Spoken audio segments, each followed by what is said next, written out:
The unemployment rate right now is about 6%, may go up to 6.1% in the next week or a couple of weeks.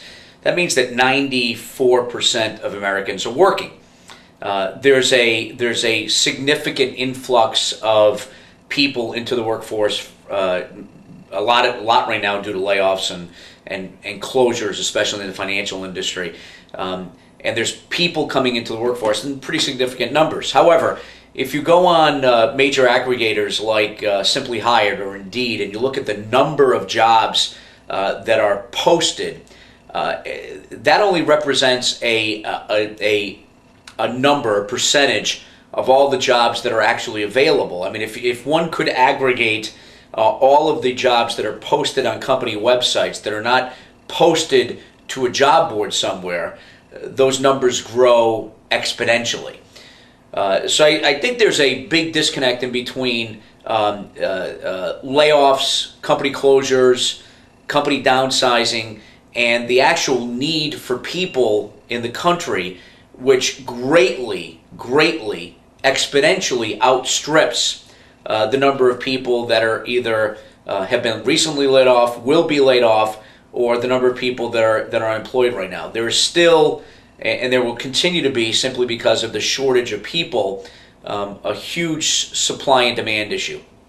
The other thing is there are chronic areas, chronic industries, chronic job titles, chronic skill sets, chronic experiences that are needed by industry, whether they be in technical centers like IT and software, whether they be in engineering categories, whether they be in healthcare categories or pharmaceutical or biotech, or whether they be in skills, crafts, and trades like pipe fitters and welders and mechanics and truck drivers. I mean, there are enormous deficits of people in certain categories of industry and job and trade. So I don't think we can take our eye off the ball. And the ball is, and the focus is, and the challenge is, and the real issue is, there's a tremendous disconnect between the amount of available people in the areas where industry needs skill and needs talent and needs experience, and the amount of available talent in those areas. We have a huge deficit in the supply of available people based on skill, background, experience, or desire to work in those fields than the available pool that's available. And that's not going to stop. That's only going to continue to grow as the baby boomers start to retire and et cetera. So what does that mean to companies? It means they have to continue to sharpen their expertise in regards to how they find the people that have the experience they're looking for and maybe take them out of another organization.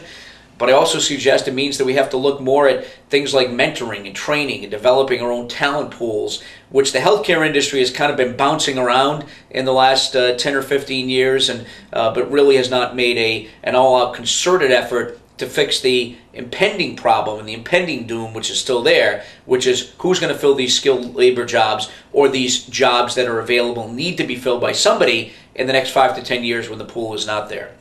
So we still have, and we will continue to have, I believe, in my lifetime, a severe and significant labor shortage, regardless of what you see out there in the marketplace with company layoffs, downsizing, mergers, acquisitions, and the economy. Keep your eye on the ball.